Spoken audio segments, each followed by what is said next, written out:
Picture this. You've loaded your kayak for a full day on the water. Tackle box, cooler, fish finder, rod holders fully packed. You paddle out to your spot, settle in, and within 10 minutes you look down to see water pooling on your deck. Not from a wave, not from rain. From the holes the manufacturer drilled right into the bottom of your hull, and then marketed to you as a safety feature. Laughs. Welcome to fishing behind the curtain. Here's the thing. Scupper holes were sold to every angler as a self-bailing miracle. The pitch sounds reasonable. Water splashes onto your deck, drains through the ports, problem solved. But the kayak industry doesn't want you to know that self-bailing only works when those scupper ports sit above your waterline at actual load.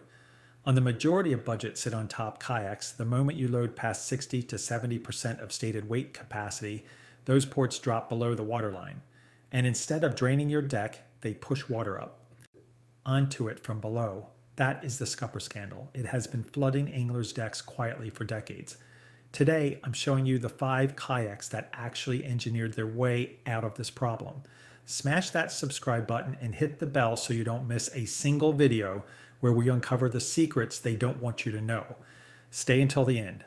The #1 kayak on this list has a scupper port design so well executed that 3 competing brands quietly revised their own hull geometry after it's shipped. Number 5, the Perception Pescador Pro 12. I bet you didn't know that Perception has been building rotomolded polyethylene kayaks since 1976. That's nearly 50 years of hull knowledge. And the Pescador Pro 12 is where that experience becomes measurable. The industry will push you toward wider, cheaper models and call them stable. What they won't tell you is that beam width is irrelevant if the hull wall flexes and collapses near the scupper ports under weight. The Pescador Pro 12 runs a rotomolded HDPE hull at 5 to 6 millimeters of wall thickness. Its 4 scupper ports are positioned at a height that keeps them above the waterline up to the kayak's 325-pound rated capacity. In field conditions, anglers report clean, dry decks at combined loads past 250 pounds. Translation: while budget brands drill scupper holes wherever the mold is cheapest to produce, Perception calculated exactly where the waterline lands when a real human sits in the boat and loaded it up. The Pescador Pro 12 is 32.5 inches wide, 12 feet long, and it tracks cleanly without punishing you for shifting your weight. This is what baseline engineering looks like. And every kayak above it on this list raises that bar even higher. Number 4, the Wilderness Systems Radar 135. The Radar 135 is what happens when a company stops competing on price per foot and starts competing on real-world field performance. At 36 inches of beam width and a 475-pound weight capacity, this kayak sits high enough in the water that its 6 scupper ports remain well above the loaded waterline even on a fully rigged out fishing day. Here's the thing. Wilderness Systems built the radar around a hull geometry where the center of gravity point under a seated angler keeps the deepest loaded section of the hull away from the scupper port locations. That is not a coincidence. That is a deliberate engineering decision that most manufacturers have never even drawn on a whiteboard. Translation: the Radar 135 was designed by people who understood that stability is not just about how wide your hull is. It's about where your mass sits relative to your drain points. Budget brands don't have this conversation. They have a price target and a mold.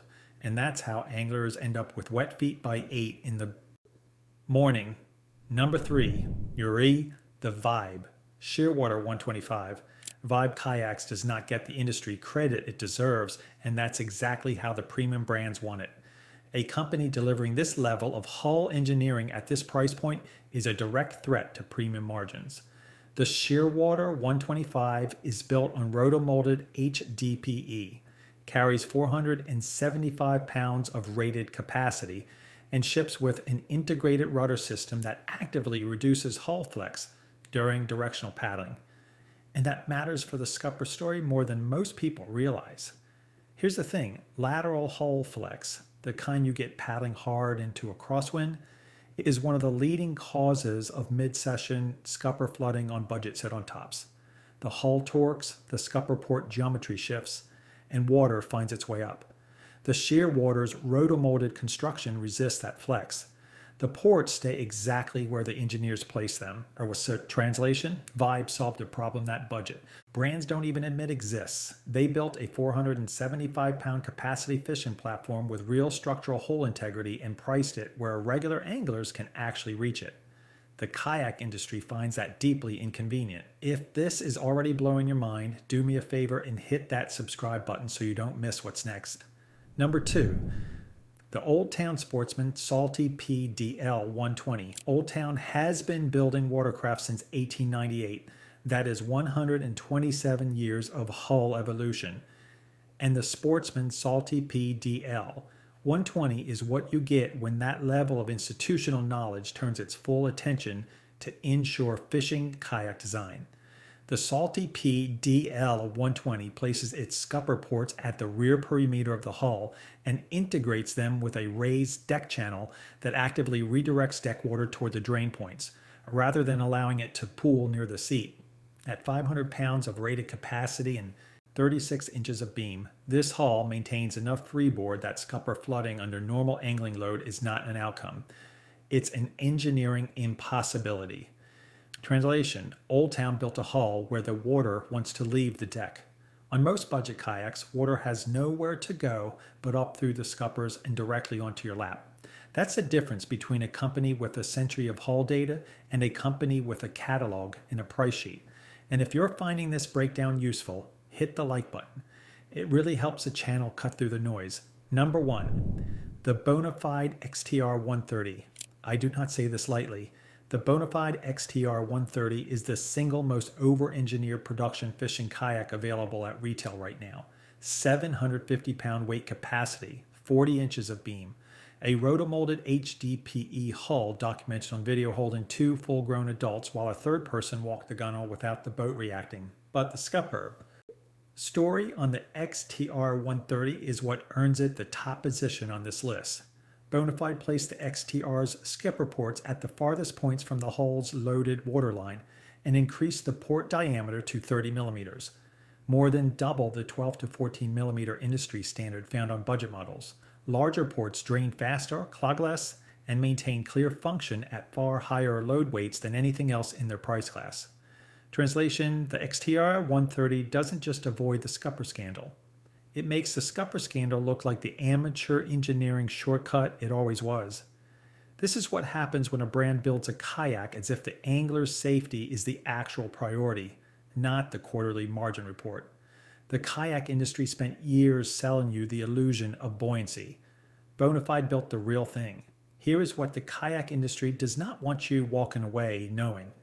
The self-bailing scupper was never a safety feature. It was a manufacturing shortcut dressed up in marketing language, a way to cut molding costs while simultaneously creating demand for a complementary accessory, the scupper plug. The plug exists to fix the exact problem the original design created. The profit loop is elegant, the engineering is not.